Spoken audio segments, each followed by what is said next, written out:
Hi, everyone. Welcome to our presentation for Florida's Climate Week. My name is Dr. Daniel Guilford. I'm a climate scientist at Climate Central, which is a nonprofit organization that tries to make science clear and climate local for people all around the country. But today we're going to be focusing on our work here in Florida. I'm actually a native Floridian. I live in Orlando. And so I'm really excited today to share with you how some of our tools speak to how climate is changing all around the state. And I want to welcome my colleague, Lauren Casey, who's going to tell us a little bit about the organization and dive into some of the heat impacts. Take it away, Lauren.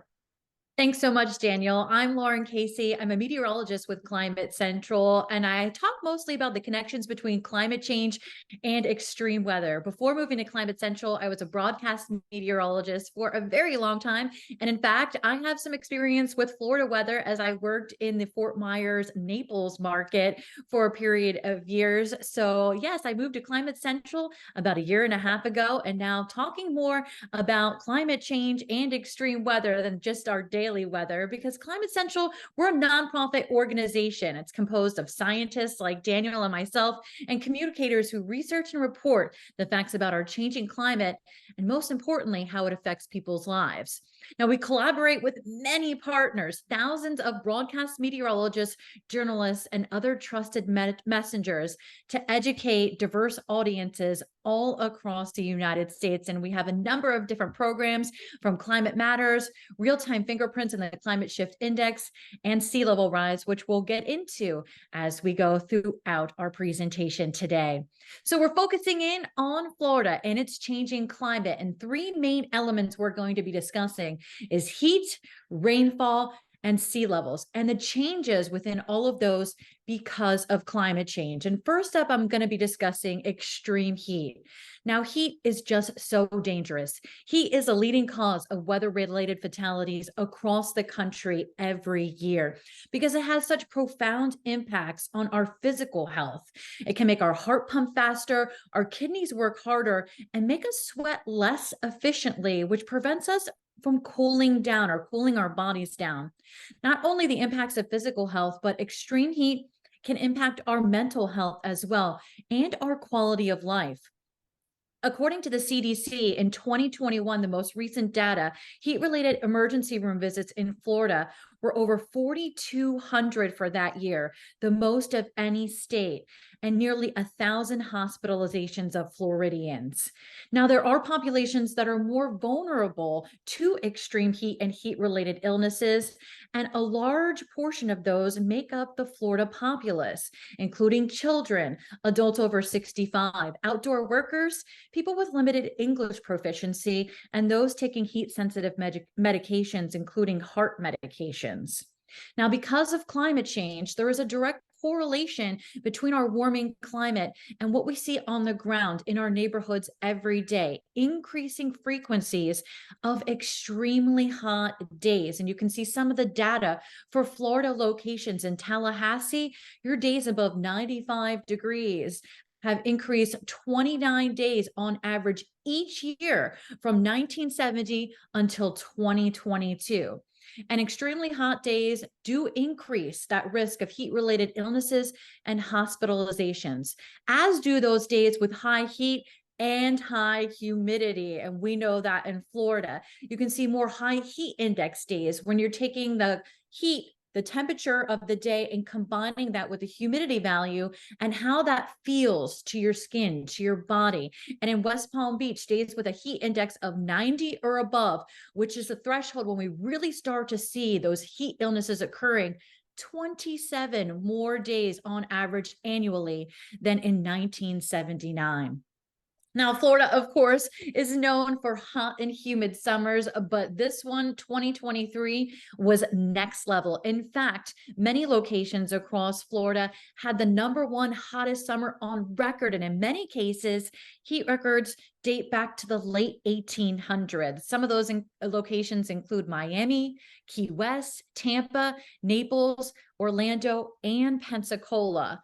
And with this heat and humidity, of course, that increases our cooling demand or the need for AC. We need the AC to feel comfortable, but also to keep us healthy. And you can see in our Climate Central graphic here, the increased cooling demand, that increase in cooling degree days over the last about 50 years in the Tampa area, and the dramatic increase. And across the Southeast is where we have seen some of the largest increases in cooling degree days since 1970 to 2022. And that can kind of have a negative feedback loop, because as we're increasing that cooling demand, we're putting more greenhouse gas emissions into the atmosphere, and also the potential of straining the power grids, which can leave people without that important air conditioning. Also, something that exacerbates extreme heat is the urban heat island, or UHI. And this is really important to focus in on, pay attention to, because 80% of the US population lives in cities. We can see here from some of our data for Miami and Jacksonville. So those colors are going to indicate differences in temperatures. Now, these numbers would be tacked onto your high temperature on that scale there. So you can see different areas are hotter. Even in adjacent neighborhoods, you can have a differential of multiple degrees, because of the impervious surfaces, all of that asphalt, the concrete, the buildings. They work to absorb that daily radiation or the heat coming in from the sun, and then re-releasing it back into the urban environment. So you take a 95-degree day in Miami, and in parts of the city, you can tack on up to 8, 9 degrees. And in those areas, those people in those communities can experience temperatures of 104 degrees. And that's not factoring in the humidity.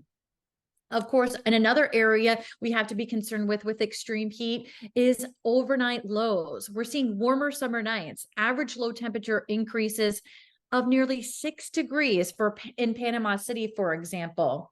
Summer nights have warmed by about 3 degrees, or more than 2.5 degrees, across the contiguous United States since 1970 because of climate change.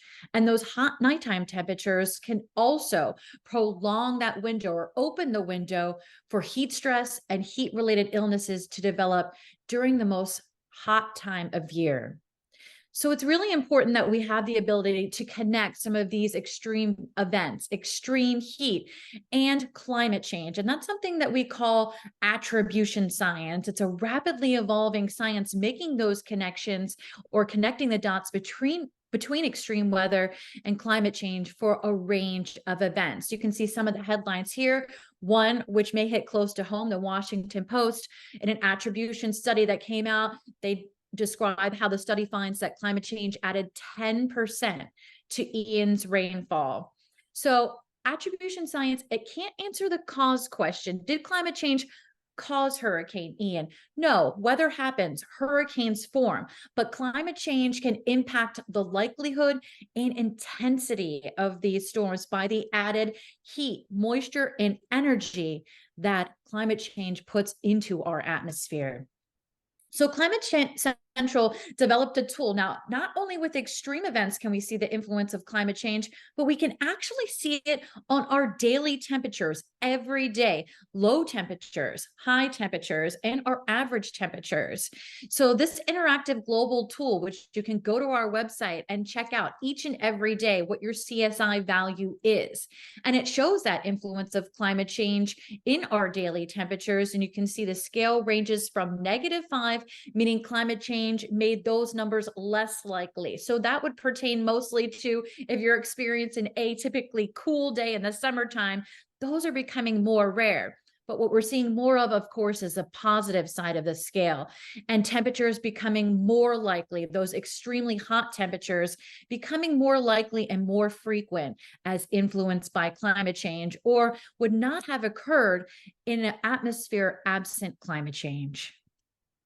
So we built this climate shift index tool and we share that with our partners in the media, broadcast meteorologists and journalists. And you can see some broadcast meteorologists here in these screen captures all across the country from Charlotte, Albany, New York, Washington, D.C., Boston. Using the CSI on air enables these important trusted messengers who come into our homes each and every day to confidently engage in climate attribution conversations with their viewers and readers. Also, it's critically important, especially in Florida, to have CSI, Climate Shift Index, in Spanish to serve the needs of our Spanish language partners, those broadcast meteorologists who are broadcasting in Spanish, to help improve weather and climate communication in Spanish speaking communities. So let's take a look now at CSI in action on the air, and you might recognize his face, WFLA meteorologist Jeff Biradelli, and he discusses extreme heat in Florida. So the folks at Climate Central decided to do a study to determine just how much of a fingerprint climate change had on the heat during the month of July. And it had a big fingerprint. Anywhere you see the yellow, the orange, or the red, it did impact the population. In fact, 80% of the global population saw a significant shift in the heat, meaning it made it a lot hotter during the month of July. So first, let's talk about the state of Florida. The Tampa Bay area, Fort Myers, Miami, Palm Bay, Jacksonville all had their hottest July on record. So here's what Climate Central says about how much climate change shifted the heat. It made the hot July around 3.9 times hotter, or I should say 3.9 times more likely than it otherwise would have been without climate change. Miami's impact was even higher than that. As we zoom into the Bay Area, the biggest impact was actually in Sarasota, climate change, making the heat 4.6 times more likely. If you want to read more about this study, go to WFLA.com, click on Weather and Climate Clash. That is the Biradelli bonus. Yeah, that was Jeff Biradelli bringing the climate shift index. And you can really see, Daniel, the impact when you look at those numbers, especially by location, that climate change can influence and increase the odds of us having extremely hot days. Yeah, I've been watching the CSI tool that we provide at Climate Central over the last couple months, and here in the Central Florida region, we see incredibly hot temperatures that have been strongly influenced by climate change, as Jeff was pointing out. So now I'm going to talk to you a little bit about some of the other challenges we see around the state of Florida, specifically related to water. Water, as we know, is really important here in Florida, and in particular, the sea surface temperatures that we're seeing around our state are really dramatically warm compared to sort of previous years. These are the sea surface temperatures in the North Atlantic Ocean, on average about 2.5 degrees Fahrenheit warmer than they are sort of compared to the long-term trend. But these warm temperatures, they mean something for us. It means more thunderstorms around the state. It also can mean more intense hurricanes. I want to talk a little bit about this effect using a personal example. I grew up in Western Central Florida, so in the Tampa, St. Petersburg area, and I fondly slash kind of in a terrified way remember the 2004 hurricane season, because that's when Francis and Charlie and Jean and Ivan all came through in back-to-back weekends. And Hurricane Jean in particular really stuck out to me because it was the time when I experienced damage from hurricanes for the very first time. There was a tree in my backyard, a beloved tree that I played around and next to all the time, and it collapsed onto the home I was living in at the time, mostly doing a lot of damage to sort of the back patio area of my home. But it really stuck with me when I saw this tree falling towards my house. I remember my family diving out of the way as this tree was falling towards me. And it really made me understand the impact that these storms can have on the lives of the people who are facing them and the local communities. And so I wanted to understand and study climate change. Meanwhile, just in August, there was another hurricane that came through, Hurricane Idalia. And as it was hovering over the Gulf of Mexico, it kept picking up energy from the ocean surface. It rapidly intensifies to a category 4 and then 5 storm before making landfall. And even though I live in Orlando, the central part of the state, which is far away from the landfall, there was still enough wind in my area to cause the tree in my backyard to collapse once again onto my home. So these storms far away from the center even can have real impacts on real people's lives. Our communities in Florida care about this. And when these storms are intensifying, they're feeling the effects of climate change. The temperatures in the Gulf of Mexico and around the state of Florida are warmer than they've ever been in modern human history. That means there's more energy that Hurricane Idalia was able to draw up out of the sea surface available to the storm than it's ever had before. And we see that indeed it did rapidly intensify, indicative that these warm temperatures were important for strengthening the storm. Of course, not only is it the winds that can affect things through hurricanes, also the rainfall from hurricanes and sort of the storm surge from hurricanes that the winds from that storm drag along with them. I want to talk a little bit intermingling this hurricane discussion with some of the other topics we focus on at Climate Central, specifically rainfall and sea level rise. So let's focus on rainfall first. We know that basic science shows us that a warmer atmosphere means a wetter atmosphere. On average, for about 1 degree Fahrenheit increase in the atmospheric temperature, we get about 4% more water vapor. And in hurricanes, this number, because of issues related to winds, this number can sometimes even go up to 6 to 8% per degree Fahrenheit. So there can be a lot more rain in these storms and a lot more rain in your day-to-day storms, your afternoon thunderstorms that we so commonly see here in Central and South Florida. Across the United States, here at Climate Central, we found that these very heavy downpours are associated with climate change, and they're increasing somewhere between 30 and 40% over the last 70 years or so. It's a bit harder to see this signal on local levels, especially in a local area like Miami, where there's a lot of variable rainfall from day to day. But in general, we do see a small increase in the amount of heavy rainfall that we're getting across the state of Florida. And we do expect that as climate change continues, so too will this number keep going up because there's just more water vapor in the atmosphere. This can lead to pretty devastating effects associated with hurricanes. In particular, this is the area of Altamont Springs here in Central Florida. A local park that I spend a lot of time walking around was flooded out, especially the main sort of central area of the park was flooded out because of the sort of persistent flooding effects from the rainfall of Hurricane Ian that then compounded with Hurricane Nicole a few weeks later. And this water can sit here for many months. We're still, even now here in Central Florida, dealing with some of the impacts of Hurricane Ian where damage is still being cleaned up. These storms can have lasting impacts, and the rainfall that we're getting is contributing to that. In addition, we also know sea level rise can really dramatically impact some of these storms. As these storms are dragging along water with their winds, the stronger winds is actually pulling along the sea surface, pushing it up on shore. We call that storm surge. But when sea level rise is higher, we also get higher levels of storm surge. We know that around the world, sea levels are increasing, and they've been increasing for the last 120 years or so. They're increasing about twice as fast in the United States as the rest of the world, especially along the east coast of the United States. And even though this increase is only about 4 or 5 inches over the last 100 years, only about a hand's width, that can make a big difference because we as a species and we as Floridians are adapted to live along the coast. Our infrastructure is built along our coast. Our roads are built along the coast. So as the waters come up, just a few inches of water can really make the difference between completely flooding out, overtopping a barrier that's supposed to be protecting a community, and not.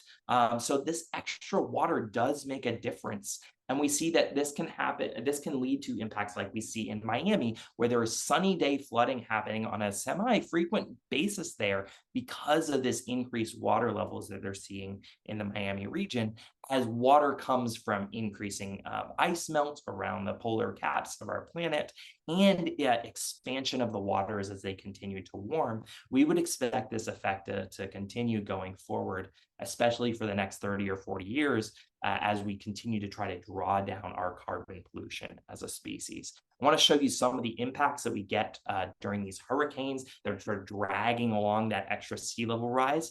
About 5 inches of what you're seeing in this landfall from Hurricane Ian was caused by human-caused climate change.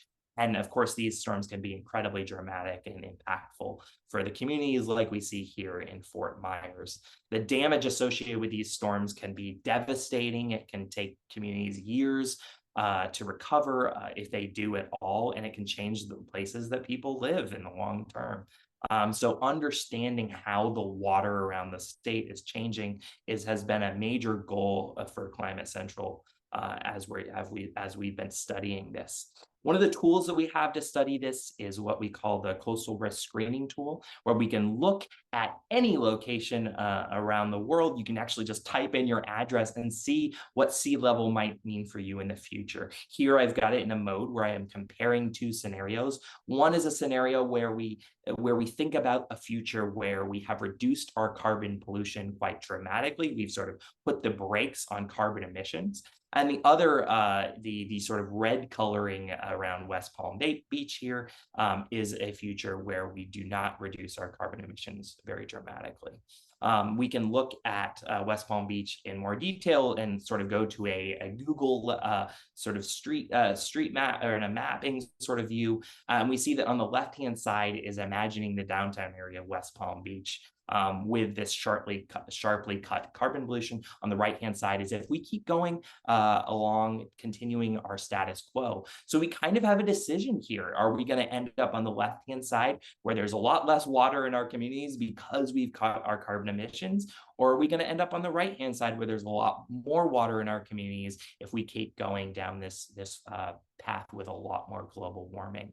So when we're faced with these types of things, we also want to understand what does it actually mean on the ground in these communities. Well, Climate Central is developing a tool which we call Flood Vision, where we take a vehicle, we drive down streets.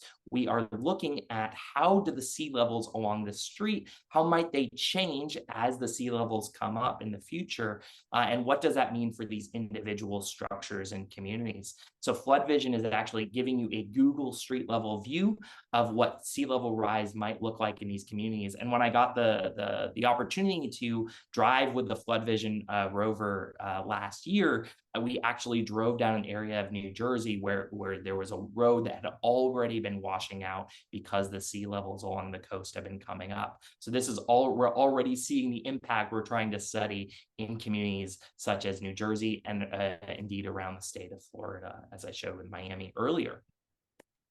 So this is a big problem, right? We have heat that is increasing around the state, and that matters for our local Florida communities. We have rainfall, which is very important for our agriculture and for how tourism plays out in the state. And we have sea level rise, which is driving a lot of the coastal communities to think about adaptation and resilient measures.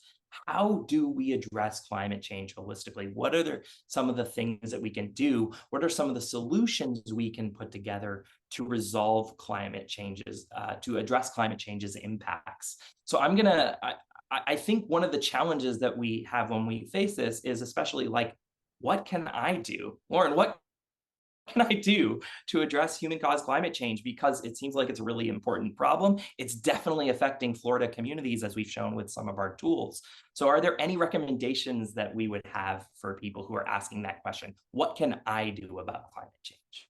Absolutely, Daniel. I know we get that question all the time, and we love that question because it means people are invested and they want to help. And it's going to take all of us in order to move the needle back and reduce our carbon emissions and improve our communities for everyone and make them safe and healthy communities for the future. So Florida, it's not all bad news. Florida is doing its part and seeing some reductions over the last 20 to 30 years. From 2005 to 2020, we've seen Florida greenhouse gas emissions down by about 15%, but we really need to amp that up. We really need to dramatically reduce our dependence on fossil fuels and make a transition over to renewable energy. And for Florida in particular, your top emitting sector in Florida is electricity, and that's because of the burning of fossil fuels. So we can see that climate solutions for electricity include, as I mentioned, boosting solar and wind energy, reducing that energy demand, and also fixing methane leaks. Methane is a greenhouse gas.